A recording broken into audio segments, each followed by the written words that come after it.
எல்லா வீடியோஸ்க்கான நோட்டிஃபிகேஷன் உங்களுக்கு வரணும்னாக்கா சேனலை சப்ஸ்கிரைப் பண்ணிட்டு கீழே ஒரு பெல் ஐக்கான் இருக்கும், ஆல் நோட்டிஃபிகேஷன். அதை கிளிக் பண்ணிடுங்க. அதை கிளிக் பண்ணா மட்டும்தான் நான் போடுற வீடியோஸ் ஒன்று நீங்க பார்க்க முடியும். வணக்கம். Big topic with Karthik மாய்குமார்.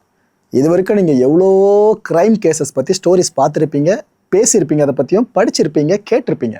ஆனால் இந்த கான்டென்ட்டை நீங்கள் தெரிஞ்சுக்க போகிற இந்த க்ரைம் ஸ்டோரி இருக்குது பாருங்கள். சம்மந்தப்பட்ட பசங்க 2 பேர் 10ஆம் வகுப்பு படிச்சுட்டு இருந்த பசங்க. ஆனால் செஞ்சுருக்க வேலை எப்போ ஏற்பட மோசமான வேலை தெரியுமா? பல பேருக்கும் அடலசன்ஸ் சார்ந்த அந்த சீரியஸ் ஞாபகத்துக்கு வரலாம், இல்லைன்னா இன்னும் நிறைய விஷயங்கள் கூட ஞாபகத்துக்கு வரலாம். பல பேரும் ஒரு ஷாக்கே ஆகலாம், என்னப்பா இப்படி நடக்குதா அப்படின்ட்டு. பில்டப் அதிகமாக இருக்க மாதிரி தோணுதில்ல? கான்டென்ட் முடியல உங்களுக்கே தெரியும் எதுக்கு இவ்வளோ தூரம் பேசிகிட்டு இருக்கேன்னு. நிகழ்ச்சிக்குள்ள போகலாம்.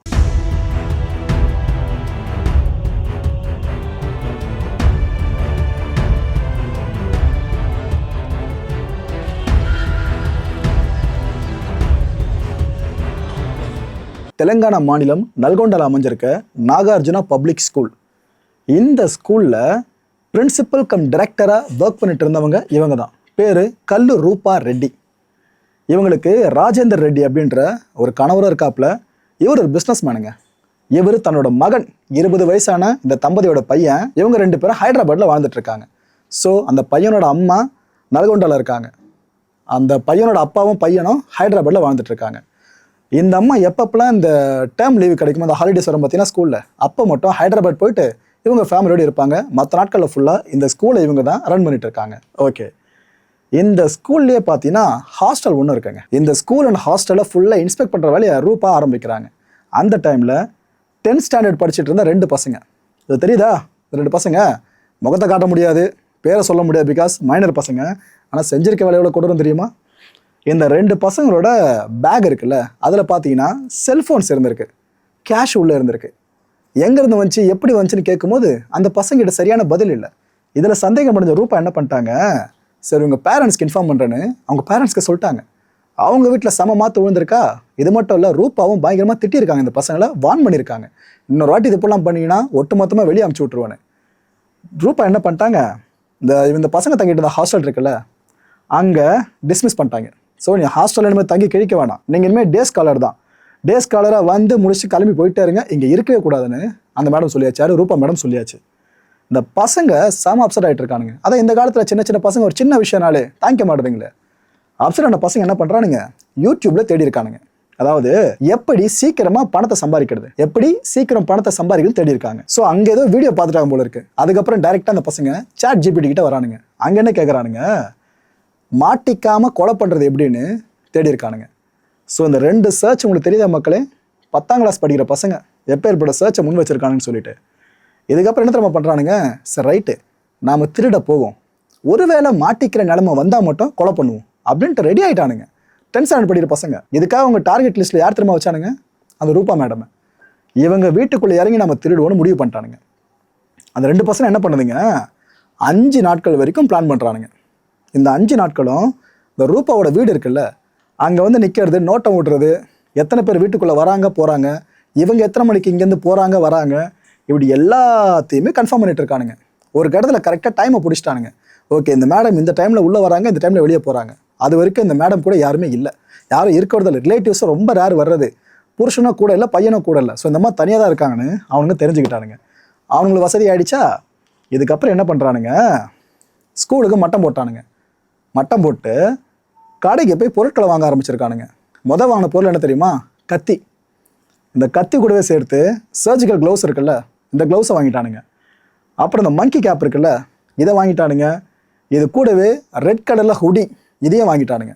வாங்கிட்டு பாருங்கள், ரெட் கலர் ஹுடி. இந்த வெப் சீரிஸ்லாம் பார்த்து, மணி ஹேஸ் மாரி சீரிஸ்லாம் பார்த்து இது போல நான் இன்ஃப்ளூயன்ஸ் ஆகணும் என்னவோ தெரியல, அந்த கலர் பேட்டர்னில் கிட்டத்தட்ட பயன்படுத்தியிருக்கானுங்க. எல்லாம் ரெடி ஆகிடுச்சா பொருட்கள்லாம்.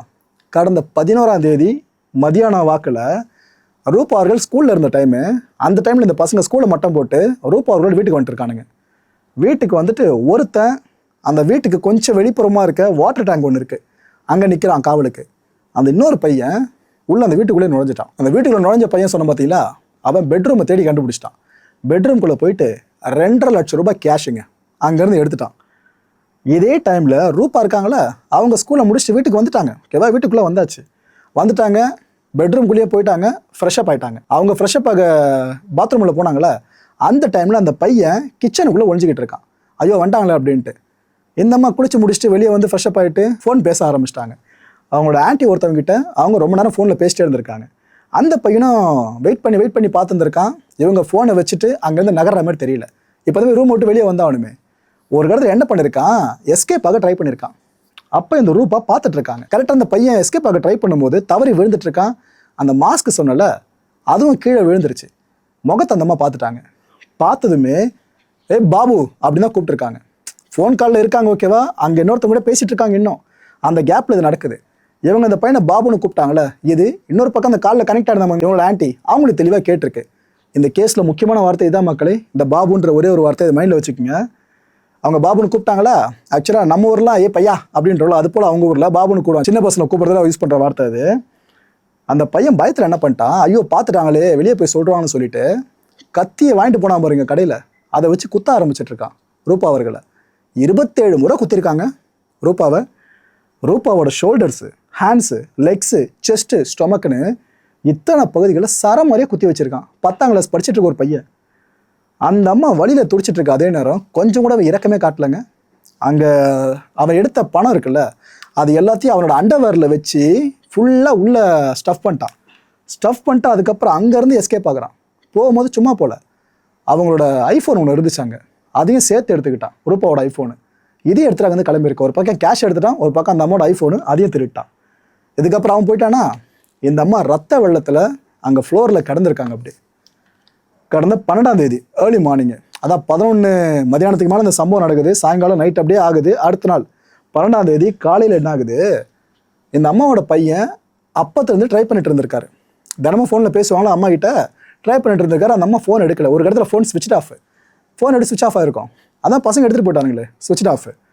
அந்த பையனுக்கு ஒரு டவுட் வந்துருச்சு, என்ன இவ்வளோ நேரம் ஃபோன் பண்ணி அம்மா எடுக்கல, என்னாச்சு ஏதாச்சும் தெரியலேன்ட்டு அவங்க ரிலேட்டிவ்ஸ்க்கு இன்ஃபார்ம் பண்ணுறாப்புல. அந்த ரிலேட்டிவ்ஸ் என்ன பண்ணுறாங்க, ரூபாவோட வீட்டில் குடியிருந்த டெனன்ட் சில பேர் இருக்காங்க, அவங்களுக்கு இன்ஃபார்ம் பண்ணியிருக்காங்க, எப்போ உள்ள ரூபா இருக்காங்களா பாருங்கப்பா அப்படின்ட்டு. அவங்க கீழே இறங்கி வந்து பார்த்தா அந்த அம்மா ரத்த வெள்ளத்தில் கடந்திருக்காங்க அந்த வீட்டுக்குள்ளேயே. பார்த்துட்டு அவங்க பதறிட்டாங்க. போலீஸ்க்கு உடனே இன்ஃபார்ம் பண்ணிட்டாங்க. அந்த ரிலேட்டிவ்ஸ்க்கு இந்த மேட்டரை சொல்லிட்டாங்க. இந்த விஷயத்த ரூபாவோட ஹஸ்பண்ட் ரூபாவோட பையனுக்கு சொன்னதும் உடஞ்சிட்டாங்க. அவங்க யோசிச்சு பாருங்க எவ்வளோ ஹார்ட் பிரேக்கிங்காக இருக்குன்னு சொல்லிட்டு.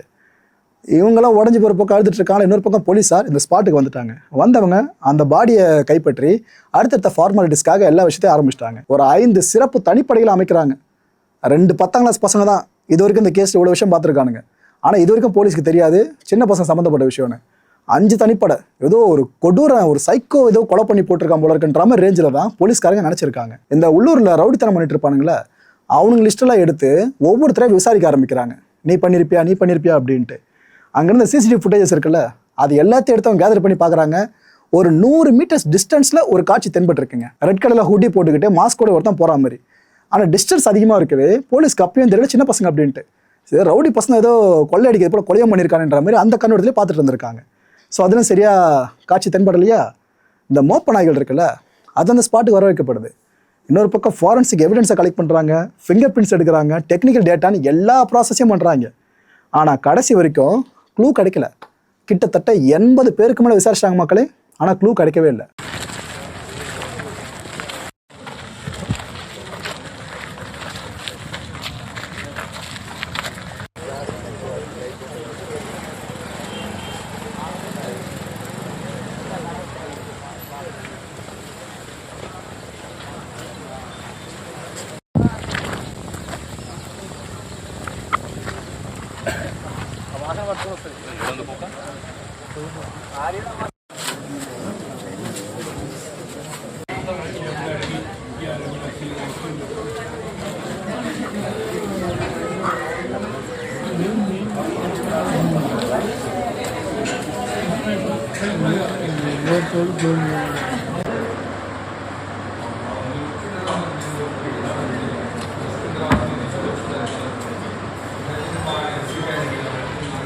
அந்த பசங்க அங்கேருந்து கொள்ளையடிச்சு கிளம்புனாங்கன்னு சொன்ன பார்த்தீங்களா, எப்படி தெரியுமா போயிருக்கானுங்க, ஒரு பைக் எடுத்துகிட்டு வந்திருக்கானுங்க, அதில் தான் போயிருக்கானுங்க.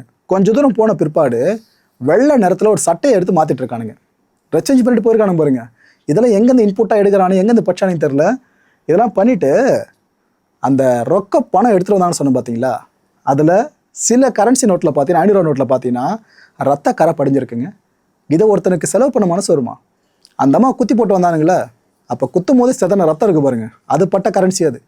அதெல்லாம் வந்து பசங்க கேர் பண்ணவே இல்லையே, எடுத்து உள்ளே வச்சுட்டு அவனுப்பான்னு கிளம்பி போயிருக்கானுங்க. அந்த மங்கி கேப்பு, அப்புறம் இந்த ரத்தம் தோய்ந்த அந்த ட்ரெஸ், ஏன்னா அவன் உடம்புல ரத்தம் பட்டிருக்குள்ள, அது எல்லாத்தையும் பரி பண்ணிட்டானுங்க. இதுக்கப்புறம் சிசிடிவி ட்ரேசஸ் இருக்கக்கூடாதுன்றதை மைண்டில் வச்சு இந்த விஷயத்த பண்ணியிருக்கானுங்க. அதனால தான் எங்கேயுமே சின்ன பசங்க அவங்கள்ட்ட கண்டுபிடிக்க முடியல. அத்தனை ஃபுட்டேஜஸ் எடுத்து பார்த்துமே கூட எவ்வளோ வேலையை பண்ணியிருக்காங்க மொத்தத்தில். டீப்பாக யோசிச்சு அந்த பணம் இருக்குல்ல, இந்த பாவப்பட்ட பணம், இதை வச்சு என்னென்ன பண்ணியிருக்கான்னு தெரியுமா? பசங்களுக்கு ஃபுல்லாக ட்ரீட்டு, இது இல்லாமல் என்னென்ன பசங்க கேட்குறாங்க எல்லாத்தையும் வாங்கி கொடுக்குறது, இவனுங்க ஃபுல்லாக வாங்கிக்கிறது. எங்கேருந்து கொலை பண்ணி காசை கொண்டு வந்து எங்கே செலவு பண்ணிட்டு இருக்கானு பாருங்க. ஒரு ஐஃபோனுங்க, புது ஐஃபோன் ஒன்று தான் வாங்கியிருக்கானுங்க அந்த பணத்தில். இதை விட கொடுமை ஒரு தகவலாக வெளியாக இருக்குது, இன்னும் இது உறுதிப்படுத்தப்படலை. அதாவது இந்த பசங்க கோவாவுக்கு ட்ரிப் அடித்ததாக கூட ஒரு டாக் இருக்குது. ஏன்னா இது வரைக்கும் அந்த பசங்க யாருன்னே தெரில, போலீஸ்க்கு பசங்க தானன்றதே தெரில. அதுக்கு நடுவில் இவ்வளோ விஷயம் நடந்துகிட்ருக்கு. ஒரு பக்கம் இன்வெஸ்டிகேஷன் போகுது, பேரலாக இன்னொரு பக்கம் இந்த பசங்க ஃபுல்லாக அந்த காசை வச்சு என்ஜாய் பண்ணிட்டு இருந்திருக்கானுங்க. ஃபுல்லாக ஸ்கூலை மட்டம் போட்டு பண்ணிட்டு இருக்கானுங்க. இதால் அடுத்த கடை கொடுமைங்க. போலீஸ்காரங்க குழம்பிட்டாங்க. என்ன எந்த ரவுடியை கேட்டாலும் எவனுமே இல்லைன்றான், அவனு சொல்கிறது உண்மைதான் நம்மளுக்கே தெரியுது. அப்போ யார் இதை பண்ணியிருப்பான்னு போலீஸ்காரங்க மண்டையை பிச்சுக்கிட்டு இருக்காங்க. ஒரு குழு கூட கிடைக்கல. அந்த டைமில் தான் போலீஸ்காரங்க 80க்கும் மேற்பட்ட விசாரிச்சாங்கன்னு சொன்ன பார்த்தீங்களா, அதில் ஒரு நீட்சியாக இந்த அம்மாவோட ரிலேட்டிவ்ஸ் இருப்பாங்களே அவங்ககிட்ட விசாரிச்சிருக்காங்க. அப்போ தான் அந்த கடைசியாக அவங்க ஃபோன் பேசிட்டு தான் சொன்ன பாருங்க, ஒரு ஆண்டி, இவங்களோட ஆண்டி, அவங்ககிட்ட கேட்டிருக்காங்க, ஏங்க எதனா அவங்களுக்கு முன்விரோதம் எதனா இருக்கா, யார் இதை பண்ணியிருப்பான்ற மாதிரி கேட்டிருக்காங்க. அப்போ அந்த ஆண்டி என்ன சொல்லியிருக்காங்க, எனக்கு அது போல் எதுவும் முன்விரோதம் இருக்கான்னு தெரிலங்க, அன்னைக்கு நான் கடைசியாக ஃபோன் பேசினேன், நான் தான் பேசினேன், ஏன்னா அதுக்கப்புறம் தான் அவங்க இறந்துட்டான்னு செய்தி வந்துச்சு. அப்போ அவங்க கடைசியாக பாபுன்ற வார்த்தையை மட்டும் சொன்னாங்க. யாரை பார்த்து எதுக்கு சொன்னாங்கன்னு தெரியல, பாபுன்னு சொன்னாங்க. அதுக்கப்புறம் கால் கட்டு, என்னால் பெருசாக கேட்க முடியல, அந்த ஒரு வார்த்தை எனக்கு தெரியும் அப்படின்னு இருக்காங்க. போலீஸ் அஃபிஷியல்ஸ் இந்த கேஸில் பிரேக் த்ரூவாக இந்த வார்த்தையை தான் பார்த்தாங்க. இது வரைக்கும் அவங்க தேடிட்டு இருந்தது ஒரு பெரிய கிரிமினலு, லோக்கலில் பெரிய ரவுடியாக இருப்பான், கொள்ளைக்காரனா இதையே வேலையாக பார்த்துட்டு இருப்பானு, இப்படி தான் நினச்சிட்டு இருந்தாங்க. ஆனால் பாபுன்னு சொன்னதும், நம்ம ஊரில் சின்ன சின்ன பசங்க தானே பாபுன்னு சொல்லி அழைப்பாங்க. அப்போது இந்த கேஸில் சம்மந்தப்பட்ட சின்ன பசங்களோன்னு அங்கே தான் போலீஸ்க்கு ஒரு லீடே கிடைக்குது. ஸோ இந்த அம்மா என்ன வேலை பார்க்குறாங்கன்னு பார்த்தா, பிரின்சிபல் கம் டைரக்டராக இருக்காங்களா, நம்ம அந்த ஸ்கூலுக்கு கிளம்பி போவோன்ட்டு போலீஸ் டிபார்ட்மெண்ட்டில் இருக்கவங்க ஸ்கூலுக்கே கிளம்பி போயிட்டாங்க. இந்த ஸ்கூலில் வச்சு சில பேர்கிட்ட போலீஸார் தனித்தனியாக கேள்வி கேட்க ஆரம்பிச்சாங்க. பசங்கிட்ட விசாரணை சொல்ல முடியாதுல, கேள்வி கேட்டிருக்காங்க. ஏப்பா இந்த ஸ்கூலில் இந்த பிரின்சிபல் யாரும் அடிக்கடி முறைப்பானுங்களா பசங்க, இல்லை ஸ்டாஃப் யாருன்னா முறைப்பாங்களா, எதனா வாக்குவாதம் நடந்திருக்கா, நீங்களாம் பார்த்துருக்கீங்களாடா அப்படின்ட்டு அந்த சின்ன சின்ன பசங்கிட்ட கேட்டிருக்காங்க. இப்படி கேட்டுகிட்டே இருந்தவங்க அதுக்கப்புறம் சில டீச்சர்ஸ்கிட்டே அங்கே பேசியிருக்காங்க. அவங்களுக்கு எதனா அங்கே த்ரெட் இருக்காங்க, பசங்களுக்கும் அவங்களுக்கு எதனா பிரச்சனை வந்திருக்கான்ற மாதிரி அவங்ககிட்டே கேட்டிருக்காங்க. இப்படி எல்லாருக்கிட்டையும் சில இன்ஃபர்மேஷனை கேதர் பண்ணிவிட்டு கடைசியில் பார்த்தீங்கன்னா ஸ்கூலுக்கு ரீசெண்ட் டைமாக அடிக்கடி மட்டம் போட்டிருப்பாங்களா பசங்க, லீவ் போட்டிருப்பாங்களே, அந்த பசங்க லிஸ்ட் எடுத்திருக்காங்க. அப்படி லிஸ்ட் எடுத்து பார்க்குறப்ப 10ஆம் வகுப்பு படிச்சுட்டு இருக்க 2 பசங்க ஸ்கூலுக்கு ஒழுங்காக திடீர்னு வர்றதில்லை, நல்ல லேவிஷாக செலவு பண்ணுறான்ற விஷயமும் தெரிஞ்சிருச்சு. அந்த பசங்க ட்ரீட் வச்சுருப்பானுங்களே, அந்த ட்ரீட்டில் ஜாலியாக இருந்திருப்பானுங்களே, அந்த பசங்க போட்டு கொடுத்துறானுங்க. இல்லைங்க தெரிலங்க, காசு நிறைய கொண்டு வந்து நிறைய செலவு பண்ணாங்கன்ற மாதிரி அந்த பசங்க தெரியாதமா சொல்லிடுச்சுங்க. ஸோ அந்த 2 பசங்க யாருன்னு போலீஸ்காரங்க தேட ஆரம்பிக்கிறாங்க. கடந்த 19ஆம் தேதி அந்த 2 பசங்களையும் போலீஸார் அரெஸ்டே பண்ணிட்டாங்க. மக்களே, இப்போ நடந்திருக்க அரெஸ்ட் இது. இந்த பசங்கிட்ட விசாரிக்கும் போது அந்த பசங்க ஒத்துக்கிட்டாங்க, ஆமாங்க நாங்கள் தான் கொன்னோம் அப்படின்னு ஒப்புதல் வாக்குமூலம் கொடுத்துருக்கானுங்க. இந்த பசங்கிட்ட இருந்து 1,54,000 ரூபாய் ரொக்க பணம் பறிமுதல் செய்யப்பட்டிருக்கு.